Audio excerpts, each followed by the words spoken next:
Praise the lord. యేసునామమే జయము. మన రక్షకుడు, మన విమోచకుడైన యేసుక్రీస్తు పరిశుద్ధ నామములో అందరికీ వందనాలు.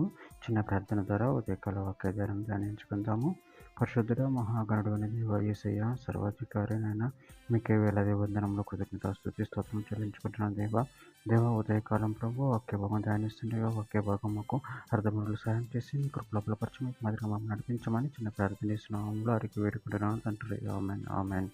లూకాసువార్త 24వ అధ్యాయం 49వ వచనం. ఇదిగో నా తండ్రి వాగ్దానం చేసినది మీ మీదికి పంపుచున్నాను, మీరు పైనుండి శక్తి పొందు వరకు పట్టణంలో నిలిచి ఉండడని వారితో చెప్పాను. ఆమె దేవుడి వాక్య భాగం దీవించునుగాక. ప్రభునందు ప్రియులారా, ఇక్కడ వాక్య భాగంలో గమనించినట్లయితే, ఇదిగో నా తండ్రి వాగ్దానం చేసినది మీ మీదకి పంపుచున్నాను, మీరు పైనుండి శక్తి పొందు వరకు పట్టణంలో నిలిచి ఉండడని వారితో చెప్పాను. అదేవిధంగా వాక్య భాగంలో గమనించినట్లయితే యెషయా గ్రంథం 44వ అధ్యాయం 3-4 వచనంలో, నేను దప్పిగల వాని మీద నీళ్లను, ఎండిన భూమి మీద ప్రవాహ జలములను కుమ్మరించెదను, నీ సంతతి మీద నా ఆత్మను కుమ్మరించెదను, నీకు పుట్టిన వారిని నేను ఆశీర్వదించెదను, నీటి కాలువల యొద్ద నాటబడిన నిరంజీవి చెట్ల గడ్డిలు ఎదిగినట్లు వారు ఎదుగుదురు. యోహాను సువార్త 14వ అధ్యాయం 16-17 వచనం.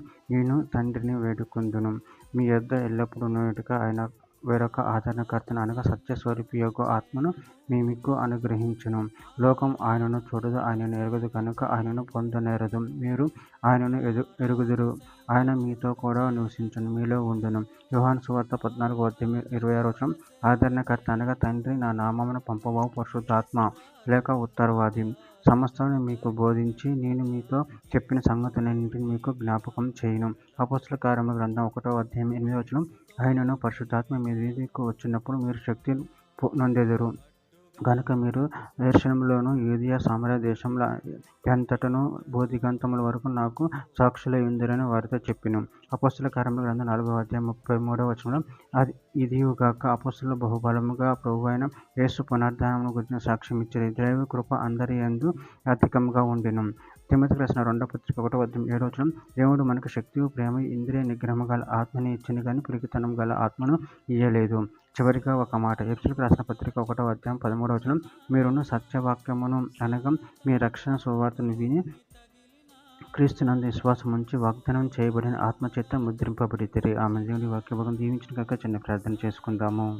పరిశుద్ధుడా, ప్రేమగల దేవయేసయ్య, మీరు ఇచ్చిన వాక్య ధ్యానాన్ని బట్టి ప్రభువును కృతజ్ఞించుకుంటున్నాను తండ్రి. మీ వాక్యంలో మేము ఎదిగి నిన్ను మహింపరచి కనపరిచి నిన్ను స్తుతించే శక్తిని బలాన్ని మాకు అనుగ్రహించి మీ ప్రేమ కృపను మమ్మల్ని నిరంతరం కాచి కాపాడమని చిన్న ప్రార్థన ప్రభువు యేసుక్రీస్తు పరిశుద్ధ నామములో అడిగి వేడుకుంటున్నాను తండ్రి. Amen amen amen.